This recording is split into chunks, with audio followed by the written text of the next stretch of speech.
I do believe there is a very close and true and penetrating analogy between a government and a corporation.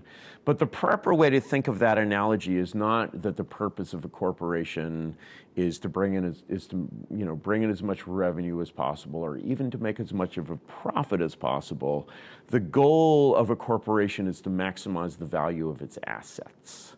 And the assets of a country are like the people and the land. And the amount of especially when you look at the American people, the extent to which they're being sort of left to rot and grow weeds. I mean, here, in the glorious UK, you have there's this lovely Twitter feed called UK Aesthetics, YOOKAY, it's lovely. And you have basically the Boriswave Deliveroo economy, which is essentially,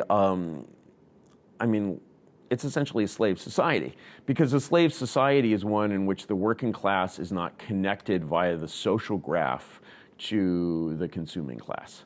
And so you're basically importing these people who ride around on these electric bikes, making and delivering your curry. And you don't know them, you could never know them. They speak enough words of English to deliver your curry.